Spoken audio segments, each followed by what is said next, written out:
Hey y'all, Bloodwing here, and welcome back to another episode of Rednecks and Pigskins, Blood on the Gridiron. With me as always is Minding Freedom. Hey Minding. Hey Blood, how you doing? Doing all right, you?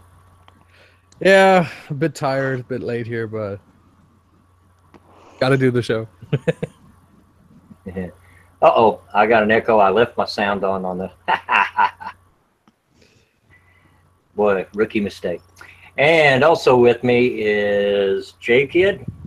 I'm back. Oh no.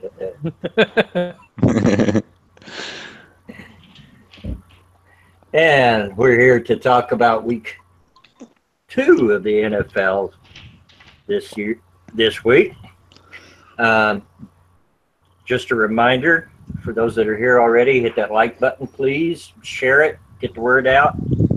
Also, I probably won't type much in chat because my keyboard's messed up and space key doesn't want to work. So I get aggravated with that. You still didn't fix it? I tried, but the keyboard's just messed up, I think. Oh god. Keyboard. I want a cordless one anyway. One I can just lay in my lap and put the darn thing on a table. So, news. Let's start with any news we got this week. You want to start with the story, J Kid, or you want Minding to read that one? I'm not reading it. I'm happily reading it.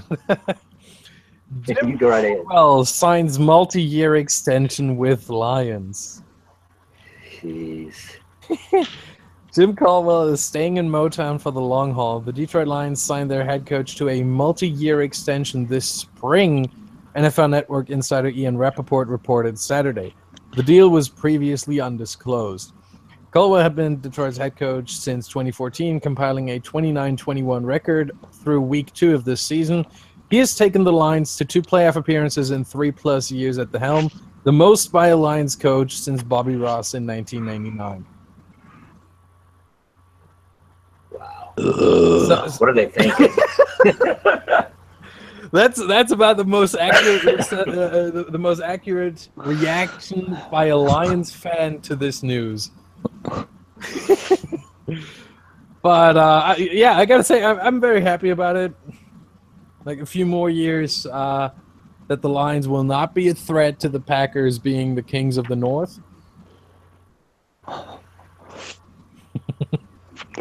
Not as long as they keep him on as coach. I don't know what they're thinking or what they're seeing. I mean, the interesting thing to me, what jumps out to me, is that they had that Caldwell signed the extension this spring. So it's coming out now, but it's not really news. It happened like 6 months ago. Yeah. I don't know. Jake and I, neither one like him very much because, he is an ex-coach. And brought us losing season, I think, since we had Peyton Manning. So, yeah. Not just a losing season. They almost went 0-16. Oh, I know. What, they get 2 wins that year, and they were at the end of the season. They were garbage wins. Yeah, because they finally benched Curtis Painter. Mm-hmm. It was bad. And I realized that Peyton was hurt that year and wasn't playing, but still. He's a great guy. He's a terrible coach. Yeah, he's a nice guy. Absolute nice guy. And I'm not the least bit surprised since they made Stafford the highest paid player in the league. So I cannot join you ripping this minority coach, you bunch of incredible. Speaking of races, Sylvanus sent me a couple of news stories this morning, and one of them, I don't want to get too social commentary, but I'll tell you what the title is, and I'll drop the link to the story in the chat. There's a group of players that want the NFL to name, what is it? September as, hold on a second, my page froze. As Black History Month version 2? Sort of, kinda. Yeah. Oh God. Want to make November a month to protest police. God. One of those involved is Bennett, the one that was involved in the Las Vegas fiasco. But they've also the guy who what's the past tense of hide? Hid. Yeah. Sorry, I'm not a native speaker. Come on. That's all right. The guy who hid behind the slot machine, and when police asked him to come out, he ran away. Yeah, dude. and one of the people they're using as an example of being killed by police is Trayvon Martin, who we all know was killed by George Zimmerman, not the police. Yeah. Yeah. I won't go into in real detail, but I'll just leave that there. Let me go over and put the link in chat in case you want to check that out. I just want to say one thing, because on Twitter today I was going on about this whole Trump Kaepernick talk that sparked from Trump's comments yesterday or so, and it's. I mean, the NFL ratings already dropped because of this whole, oh, we're protesting, oh, my racial inequality, oh, yeah. The ratings drop. What do you expect to happen?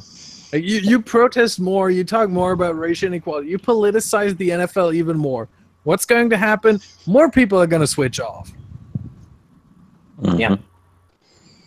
Well, if you read through the article, the way that it's worded, yeah, the NFL ain't biting on this, I don't think. Yeah, hopefully.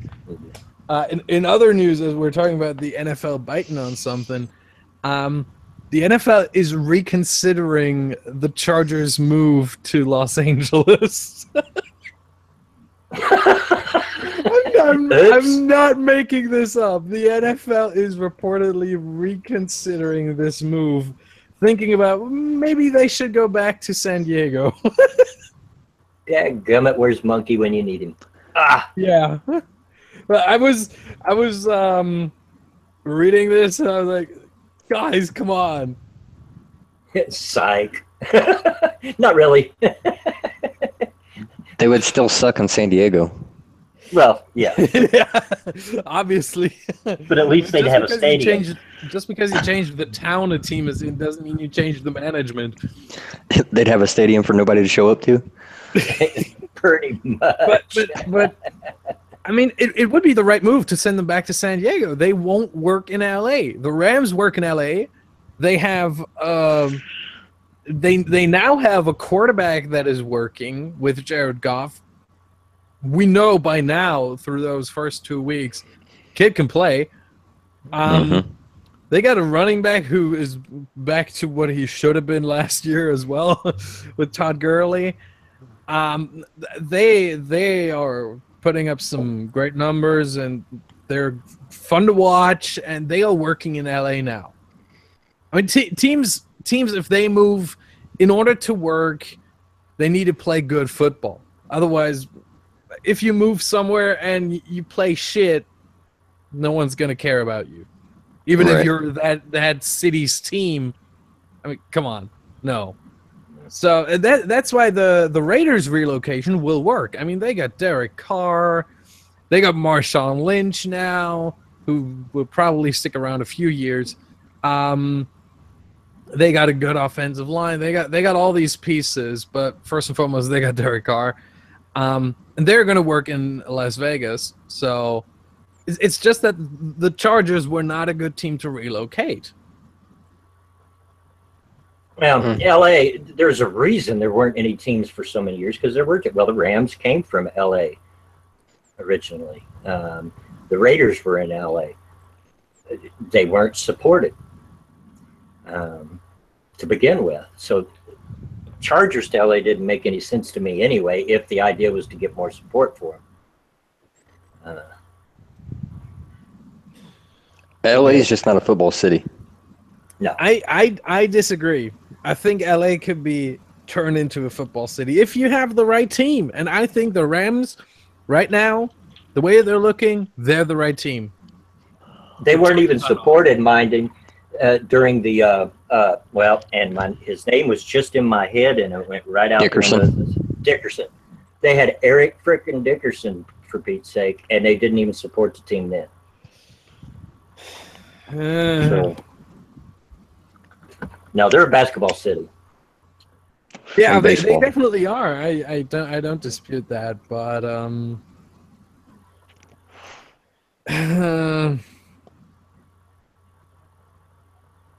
mean, even with Dickerson, they weren't the, let's say, the greatest team. I think if the league had moved the Rams in, like, I don't know, the late 90s, early 2000s, so the greatest show on turf would play in LA, it would have worked. I'm pretty sure. Yeah, Corey, they were in St. Louis for years, but they came from the Rams before that. A lot of teams are not where they originally started. Except the Packers. Sorry, I had to. But the Rams originally, like back in the day, when you were a teenager, Blowing, in the 30s and 40s, they came from Cleveland. They're the original Browns. Back when I was still stealing Moses' lunch money. Yes. No. You were a teenager. In 1946, they moved from Cleveland to LA. But because I think in 1946 that was the year of your high school graduation, right? Sorry, enough old man jokes. I'm sorry. Not quite. I graduated high school in 1978. Thank you. Okay. Still old. Yeah, look at what I was looking at is they moved in 1995, and when I look at their quarterbacks back in the day, Robinson and Knox. Oh no, that were the coaches. Passers. Here we go. Everett. Yeah, Everett. Who the fuck is Everett? He was actually a pretty good quarterback. Yeah, but nobody knows him now. He was a mediocre, maybe slightly above average at the time, but nobody cared about Jim Everett. He made the playoffs once.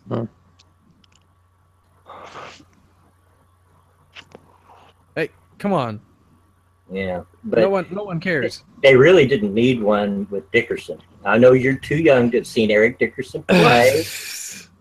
I know that. You're just a kid. But didn't Dickerson only play 4 years?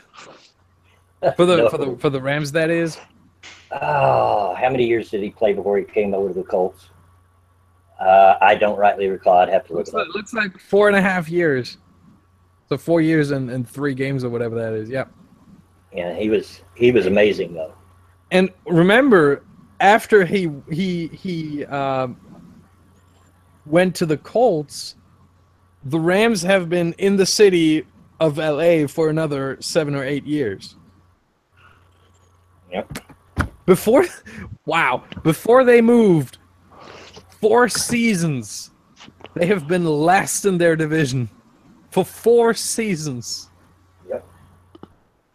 I understand the move. Imagine they get back to LA or they remain in LA ever. Yeah. You then have like 1999 coming around where they won the Super Bowl, where they were the greatest show on turf. This team's going to work in LA. I tell you. I still hold that they won't be supported. They might show me wrong, but I just don't think any football team will be supported in LA. We're just not a football town. I agree. Give it some time. On a lighter note, another story that Sylvanus sent me that I wanted to just touch on real quick. If you watch any of the football pre-games, you may have heard about Tom Brady's workout book. What is the name of the TB12 method? The TB12 method. That's it. It's got a system. There's an article. I'll put the link in the chat about some of the crazy recipes that are in it. But I'll just leave this with you. In the book, he thinks that drinking water is as good as wearing sunscreen and will help you from getting sunburned. What? What? Yeah, that's what I said. I mean, if anything, this is the final proof that Tom Brady is not human. Yeah.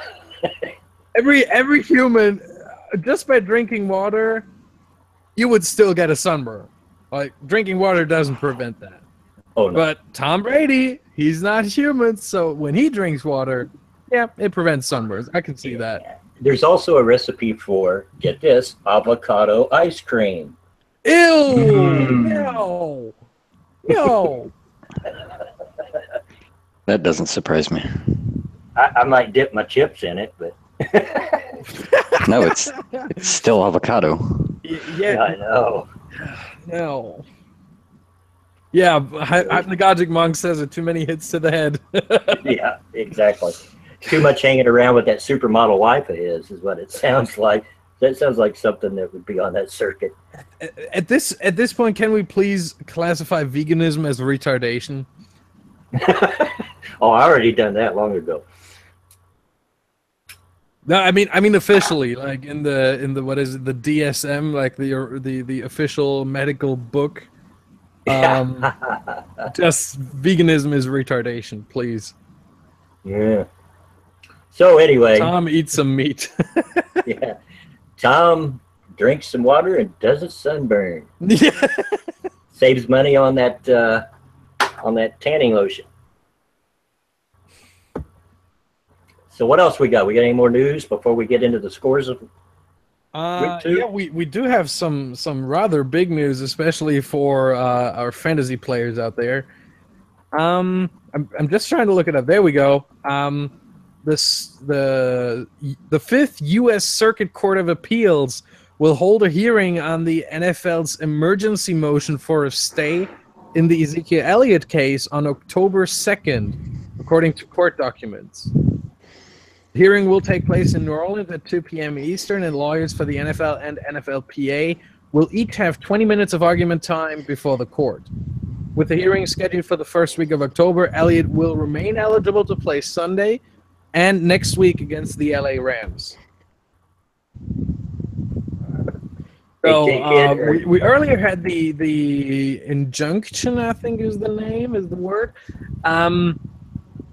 which made it look like Ezekiel Elliott would be able to play the whole season. Now we have this hearing on October 2nd, which puts Elliott's season back in jeopardy. Hey, J-Kid, are you using earplugs? Because getting some pretty heavy breathing. That's why I'm asking. Yeah. Okay. Move my mic away from my face. Yeah, I have to do the same thing. So, Otherwise, I think we're good on the news. Gotta look that up again. Oh no, of course, yeah, but I think we get to that on the injury report before week 3. Yeah. No, then we're good. Okay.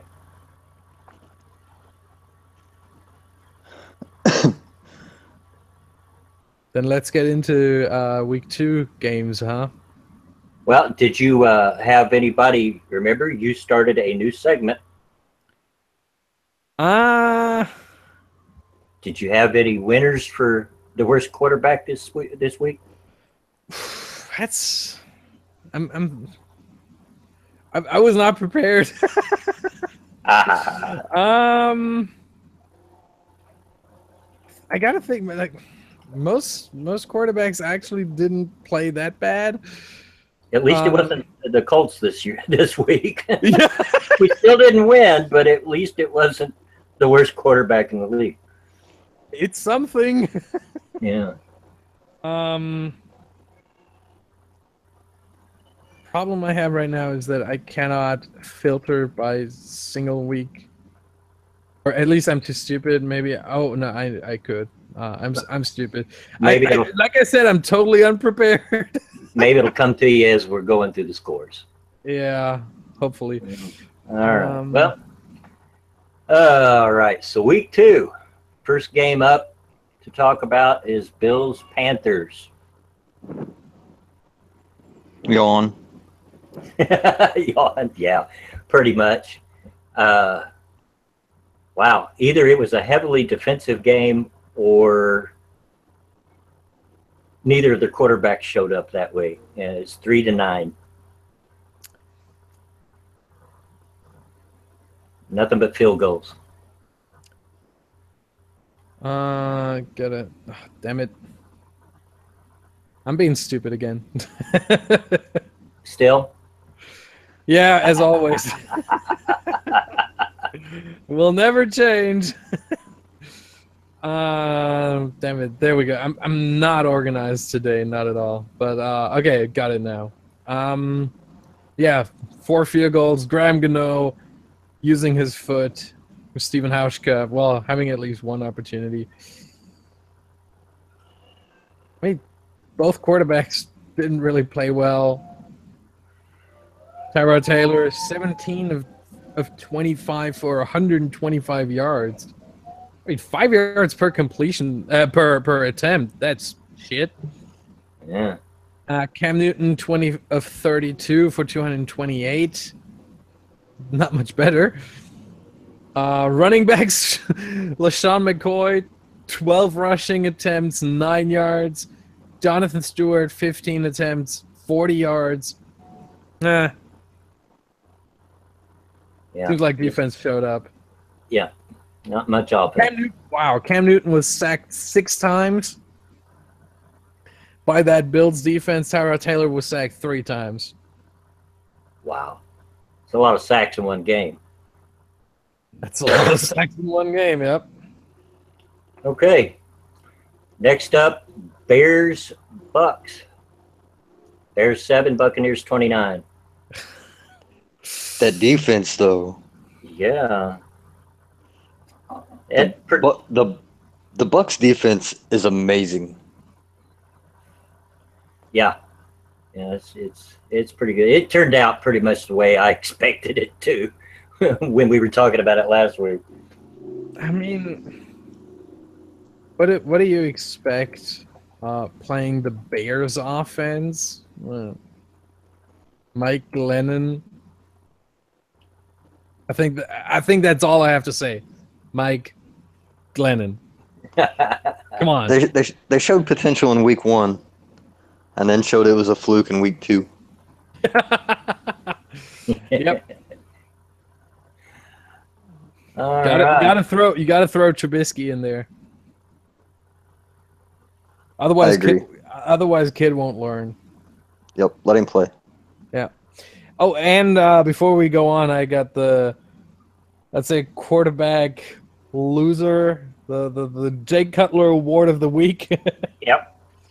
And it goes to Deshaun Kaiser. I'm sorry, like he's a young guy, young kid, but 15 of 31 for 182, no touchdowns, 3 picks. That's Deshaun Kaiser. Yep. I mean, he was playing the Ravens defense. Come on. He did the same thing in college. Yeah. He's a Notre Dame boy. I watch him every weekend. Yeah. Yeah, Notre Dame is our favorite college team. So. Yeah, but quarterback rating of 27.3. Holy crap. It's about average for Deshaun. Wow. Come on. That kid is 21. Be a bit nicer. Okay. So what? So he's a 21-year-old chump. Wow. Oh man. Okay. Next up, we have Vikings Steelers. Vikings 9, Steelers 26. That game surprised me a little bit. Yeah, I thought it would be a closer game.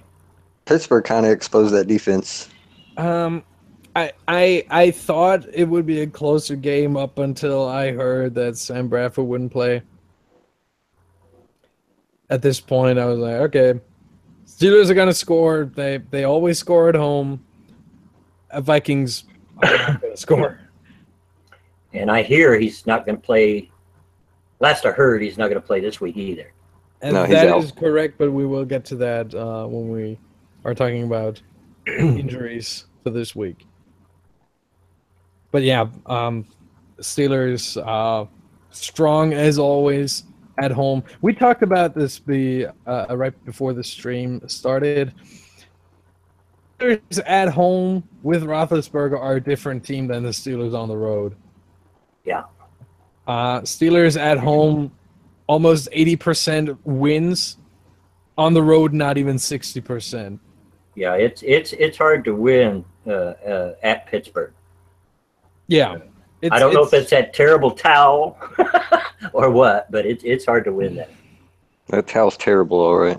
Yeah, but I don't think the terrible towel's got something to do with it. But maybe it's that Ben Roethlisberger cannot deal with the noise with the noise on the road. Maybe that's his big problem, that he cannot that he doesn't get the plays through or something. Maybe that's the reason. Just a guess. Could be. I mean, his quarterback rating drops off 11 points on the road compared to at home. MC in the chat does make a point. The Steelers are trying to set a record for penalties, however. Yeah. Ben Roethlisberger presents fun with flags. Yeah, well, the games I've watched so far this season, there's been a lot of penalties in every game that I've watched. Yeah, you're watching the wrong games. Oh, there's no doubt about that. I've seen a few games where there wasn't really a lot of penalties, like only like 6, 7 or something for both teams combined. So it can go either way, but there are definitely some games where you're thinking, "Come on, that's a bit much. Get it together." They've been kind of flag happy for a couple of seasons now. Yeah. Okay. Maybe it's the players trying to test boundaries, but yeah, that's all I have to say on this one. Go on, Blood. I guess the next one I'll take. Cardinals Colts, 16-13. Broke my heart. Yes, I knew the Colts were going to lose. Said so last week going in, but they gave me hope. Take it all the way into overtime and then lose it. Those are the most horrible games. Like, you get hope, you're thinking, yeah, it could actually work. It could. No. They played a really good, I won't say excellent, but a really good first half. And second half, they just didn't show up. I don't know. Well, they played a really good 3 quarters. Yeah. And then just let the fourth quarter, let them have it. Yeah, pretty much, because 10 of the Cardinals' points came in the fourth quarter. So, and of course, 3 was what won the overtime. But yeah, broke my heart. I went into it, sat down with my coffee and my cigarettes and thought, yeah, I'm going to watch them lose. And then I'm like, well, by halftime, maybe not, maybe. But there was one bright side, and we mentioned before the stream, was Brissett looked a darn sight better. than the other kid. I will give him that.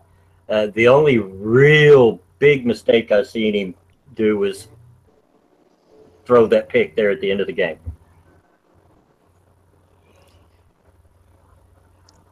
It's going to be hard to look worse than Tolzien anyway. Yeah, that is true. Yeah, I mean, we ripped on that guy so much, but he deserves all of it. He deserves every bit of it. He deserves everything. Yeah, I mean, Jacoby Brissett, how young is he? Like 23 or something? Yeah, I think he's 23. Give him 23 or 24. He's pretty young. I mean, that was his third career start. I think he had 2 starts for the Patriots last season, and now a 1 for the Colts. His first for the Colts, so 3 career starts. Of course, he's going to make mistakes. Yeah, sure. It's going to happen. Give him time. Yeah, like I said, it was an upside for sure. I mean, given that he hasn't even had time to learn the whole playbook and to do as well as he did, and he did do well for the first 3 quarters. I can't knock Brissett at all. Like I said, the only really big mistake I seen him do was throw that pick at the end, and he knew it. As soon as he threw it, you could tell he wanted to shoot himself. Sorry, go ahead.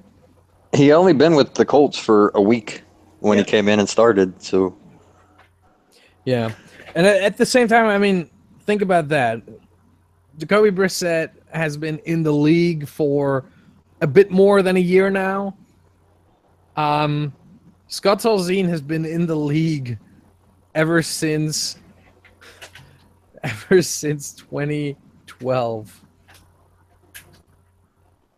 2012. I don't know how he keeps getting picked 6 years. He started 4 games, two for the Packers, 2 for the Colts, 1 last season, 1 this season. He's a career backup. And not even that. He doesn't belong in this league. He's a career 3rd string, maybe. Yeah. At the very least, yes, we lost, and it was a heartbreaking loss. But at least it looks like we found our backup quarterback. Yeah. So there's that. And maybe there might be a W for the Colts this week, but we will see. We'll talk about it. All right. Next up, Patriots Saints. Pretty much what I thought out of it. 36 Patriots, Saints 20. I thought the Saints would be a bit stronger on offense.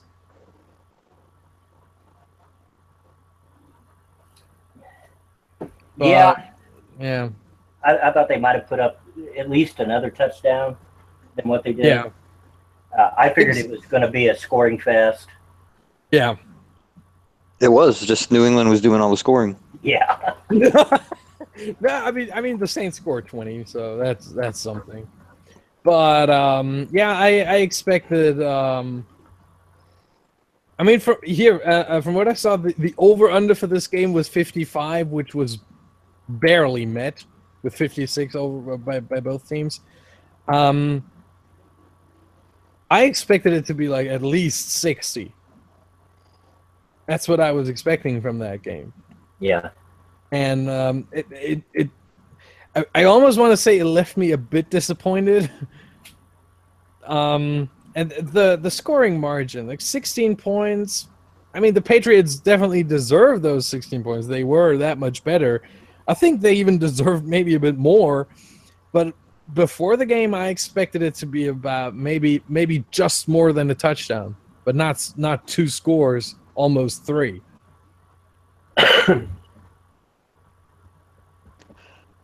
Considering both teams lack a defense, this should have been a higher scoring game. Yeah. Yeah. And MC does bring up a very valid point. Gronk is injured again. So that's going to hurt. From what I saw... He's not out that I've seen. Yeah, from what I saw, he's good to go against the Texans. Yep. That was the latest news I had from like a few Yeah. hours ago. I'm with you, MC. I'm not a fan of the Patriots. None of us is, I think. J-Kid? No. Oh no. No. Oh no. My son-in-law, his brother-in-law is, but outside of Boston, there aren't too many. If you haven't caught on, minding, I like bad teams. Yeah. Yeah, that's why you chose the Lions. That's right. Well, I used to be able to say that, yes, I'm a Colts fan, but I'm also a Giants fan. But this year, that doesn't make much of a difference. No, not really. You're right. We'll get to that. Yeah, we'll get to I that. tried to find a silver lining there, but there is none. All right, next up, Browns-Ravens. Browns 10, Ravens 24. The game is what it should have been. Yeah. But I think the Browns are, like we discussed before the stream, they're not looking like the normal Browns. They're showing some signs of maybe becoming a mediocre football team instead of a bad football team. I don't know. And by the way, as we talked about Deshaun Kaiser earlier, Deshaun Kaiser sat out parts of the game, weirdly enough, with a migraine. Yep. Yeah. I never heard that before. Gotta tell you. And you wanted me to be nice. Player sitting out. I can't play, coach. I have a headache. Yeah. Are you sure? The funny thing is, this game. This game was not televised in Germany, but they talked about this. There was a tweet from, I don't know, I think it was the NFL that tweeted that Deshaun Kaiser is questionable to return, and that was talked about on the German broadcast. which led to one of the commentators saying, "Just throw in a pill and get back out there." Monk brings up a point we've talked about before. The NFL needs to stop rushing these young quarterbacks into service, and it used to be that even a superstar had to come in and sit behind the veteran for a year or two before they were allowed to play. That's no longer the case. And really, I disagree. If you're a team that is hungry for a quarterback like the Browns have been for, 15 years, Yeah. you draft them that high, you play them. Yeah. Who's he going to sit behind and learn? Well, in that case, Kevin Hogan. Yeah, there's nobody there in that case for him to sit behind and learn. Yeah. But no, I'm with J-Kid on this one. I gotta disagree with that as well. I think it does work in some situations. I mean, I as a Packers fan have some historic experience with this. Sitting Aaron Rodgers 3 years behind Brett Favre, that definitely helped. But while it helps, there could also what could also happen is that you have a great player and you throw him in and he works like Dak Prescott. Remember last year? Yeah. Yep. Dak Prescott comes into the league, just gets thrown into the situation there. Tony Romo's out. And he plays fantastic. Well, there's always the exception to the rule. I mean, there's going to be those that just get it right off the top of the, Yeah, but no. Let me give you a few more examples. Some recent examples. Gonna name a few. Okay. Carson Wentz, Jared Goff, Jameis Winston, Marcus Mariota. Now let me explain. First part of this, Carson Wentz and Jared Goff. They didn't play well last season, gotta say, But from what we can see this year, they both stepped up. So it's not like you ruined them by throwing them in there first season, first game. No. They made some steps up, and Jared Goff looks like a franchise quarterback. Carson Wentz looks like a franchise quarterback. Jameis Winston, Marcus Mariota, different route, same situation. They were thrown in there. They played each other in their first game of their professional career, and they both worked just fine. Look at them. Look at Mariota and like I said, I think Winston at this point is an elite quarterback already. Monk, calm down. They're throwing out they're throwing out opposites. And Mariota is on the way to it. But of course it can happen. Like Chad says, David Carr, Johnny but I think Johnny Manziel was a train wreck before. Like, that's why I told him to calm down. Yeah. Ryan Leaf, yeah, Tim Cowd. I mean, Tim Cowd, come on. If you're with the Browns, you get ruined either way. Same with Johnny Manziel. Ryan Leaf blew himself up. Manziel blew himself up. Yeah. I'll give you David Carr. It's all about how you use the quarterback, not the fact that you're using the quarterback. A la RG3. Washington completely misused RG3, and it ruined RG3. Yeah. It's because of how they played him. And literally, I mean, he's injured to the point now that he's not the same. Yeah. Yeah. Okay, Vince Young is the only name I know from those three. I was trying to say to Monk, now you're just listing names that are like generic names. I've never heard of Kyle Buller and J.P. Losman. Vince Young. I don't know about Vince Young. I'm too young for that. Too young for that. Ha ha ha. I'm sorry. Are you serious? He's a kid. I'm 24. I started and I live in Germany. That means I started watching football about 2000. I don't know what was the first Super Bowl I watched. I think Super Bowl 45. Like at the end of the 2010-2011 season.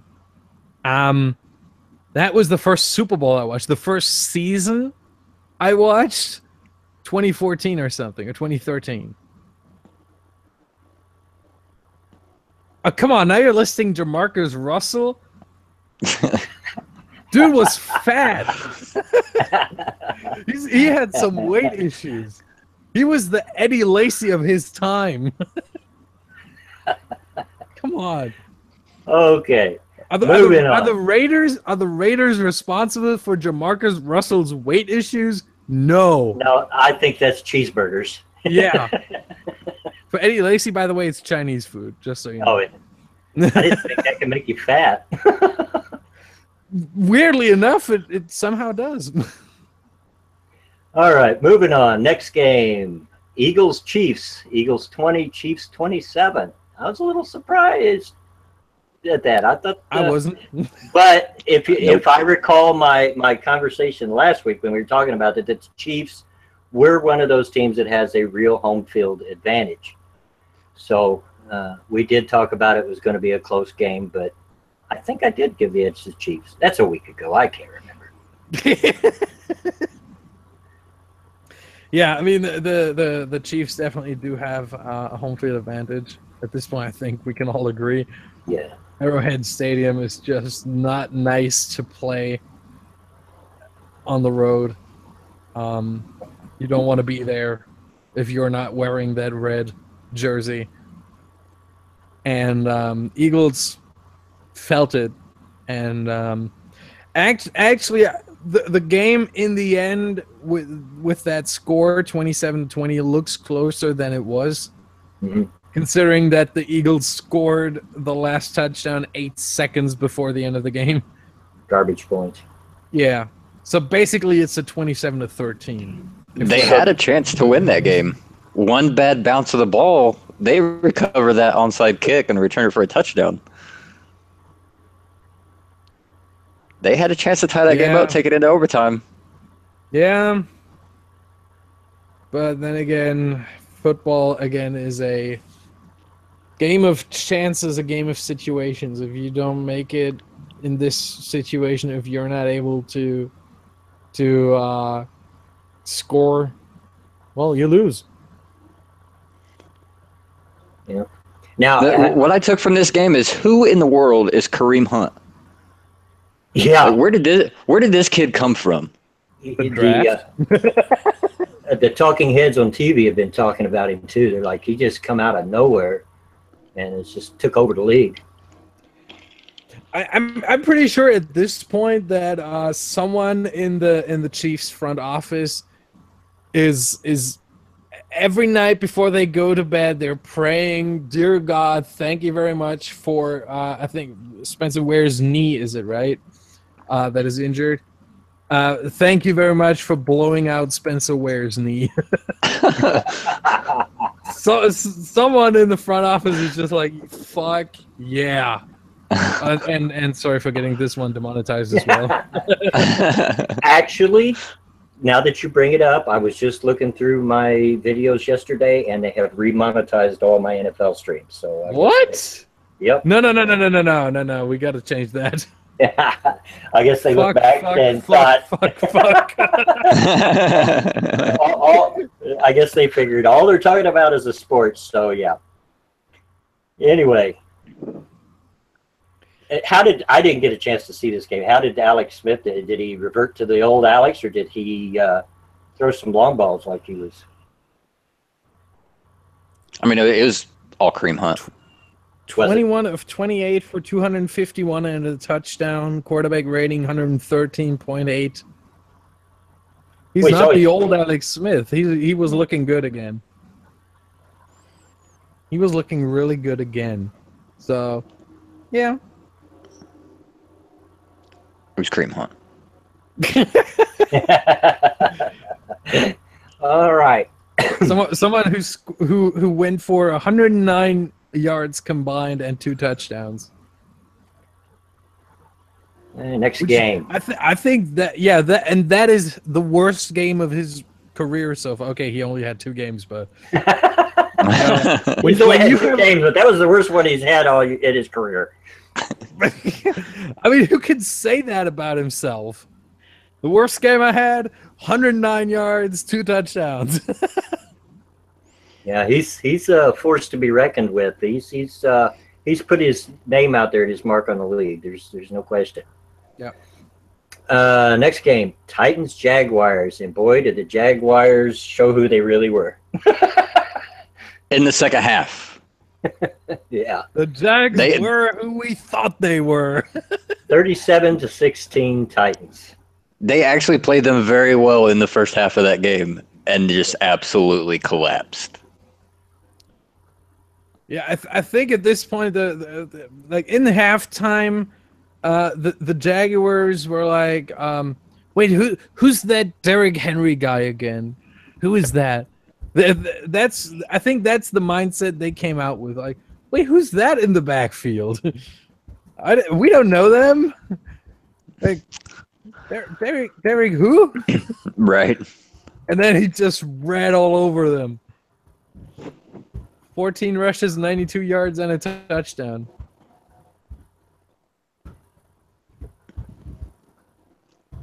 And it seems like Derrick Henry is maybe the feature back for the Titans now, instead of DeMarco Murray. Either way, they have a heck of a 1-2 punch. Yeah. Definitely, yeah. Yeah. And you got to consider they have this guy named Marcus Mariota under center. It's very early. It's only week 2, but right now I don't see any way the Titans don't take the AFC South this year. Yeah, and I just for the record, look at that offensive line. Taylor Lewan, Jack Conklin, Josh Klein, Quinton Spain, Ben Jones. I mean, show me one guy in that offensive line that can play. They are made to run the football. That is what they do. I mean, when I look at them, they're made just to smash opponents with their offense. They can pass, they can run. That offensive line can block anything for you. And MC, just to answer your question, does anyone care about Jags or Titans outside of the AFC South? Probably not. No, Bloodwing, no. South, I do care. Bloodwing, no. I care about the Titans. I not that I'm a fan or something, but I kind of like them. I like how they play. I like to see them play. Like them as a team, and I think, I think this year they are going to win the AFC South, and they are definitely going to make. Sorry, 1, 2, 3. They're definitely making it to the playoffs. And not to get us off track, but I wanted to say a special hello to someone just showed up in the chat. It's Vanilla Bear. If you don't know, that's Irate Bear's wife. Oh. Being a Brit, I'm surprised she showed up in an NFL stream. But hey, welcome. How you doing, darling? Good it's not even midnight there, so yeah. But welcome. Yeah, for the most part, though, nobody probably cares about any AFC South team. Now, if the Titans keep going, they will care. Yep. But yeah, at this point, they're probably still pretty much okay, unless you, like I said, my Colts are in the same division. So, all right, where were we? We were ready for Jets, Raiders. Oh no. Jets 20, Raiders 45. I'm genuinely amazed that the Jets got 20 points. Yes. I'm right there with you. Yeah. How? They score 2 touchdowns. Well, I mean, the answer is clear. Jermaine Kearse. That's about the only player on their offense that can do something. Yeah. Yeah. I got nothing. Yeah, it's the Raiders. And we've been saying on this stream since before the season started, the Raiders are going to be a team to watch. Yeah, I'm not surprised that the Raiders gave them 45. I'm genuinely not surprised. The best part about that game was Marshawn dancing on the sideline. Oh yeah. Oh, he's got the moves. By far the highlight of the game. Yeah. And this is amazing. The Raiders covered the over-under all by themselves. The over-under for this game was 44. They scored 45. Wow. That tells you everything you need to know about this game. Crabtree scored 3 touchdowns. Marshawn Lynch scored 1, and the first of his Raiders stint. And Jalen Richard also scored 1. Oh, Ghost Dog. We know the Raiders D is not that good, but they were playing the Jets. You don't have to be that good. Yeah.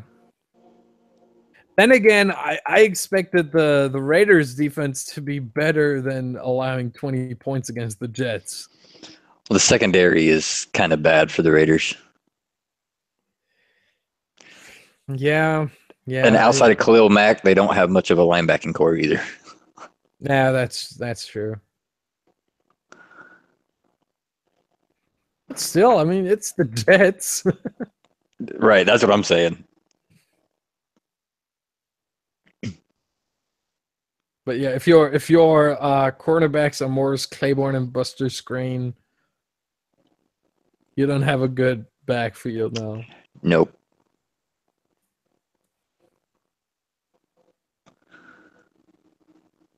Next. Bloodwing, you still there? Oh no, oh no. Computer crashed. He'll be back soon, as he can as he can, hopefully, before it stops the stream. Yeah, I think he's got 5 minutes. Oh wow, what a scrub. Anyway, I think we just keep on. Yeah. What was the order of the games for him? I don't understand genuinely, but I don't know. Fuck it. Dolphins Chargers. Oh. Yeah, 1917, and I think the fail award of the first 2 weeks altogether has to go to Young Ho Ko. Yep. I mean, that first one, it was blocked. Like, what can you do? Maybe kick it higher, but okay. But missing that one, dude, you didn't come into the league because you missed field goals. I mean, some do. Blair Walsh. Blair Walsh has been a decent kicker up until that one point in that Seahawks-Vikings game. And then thereafter, up until the first 2 weeks of the season. I think he's still a decent kicker. He just has let's say those mental issues. I mean, he didn't get that out of his head well. Maybe he should do some more mental coaching in that regard. But he does have the leg. He does have the accuracy usually. He did that for the first few years of his career. So I wouldn't be too hard on that kid. But Young Ho, I don't even know this guy. Is he a rookie? I think so, yeah. From South Korea or something. Do we credit it to nerves? I mean, they've both been clutch positions. Yeah, I don't know. I mean, he only tried 4 40-yard field goals so far. How do I say only? I mean, but 40-yard field goals were the only field goals he had to try so far this season. 4 out of those, he only made 1. Extra points, 5 out of 5. He's clear there. But 1 out of 4 out of 40 yards plus. Not good. No, not at all. And 2 of those late in the game, very late in the game. I mean, he must get better. Unless they start playing like Pittsburgh. Yeah. Pittsburgh tries to bypass their kicker altogether. So yeah, which I think is great, to be honest. it makes for some interesting football. Yeah. Oh, I just saw something. Guess when he missed that other field goal? I have no idea. Right before the end of the half. 35 35 seconds left in the second. 43-yard field goal, and he misses. He's anti-clutch. Yes. Whatever that word is. There has to be a word for anti-clutch. That's what he is. Anti-clutch is the word, I think. Or we could just, from now on, if anyone is anti-clutch, we just call him a young ho. I'm not sure that'll work out. I mean, with that name, you're asking for it. I don't know if you know the word hoe, but that means totally something different over here. That was the joke.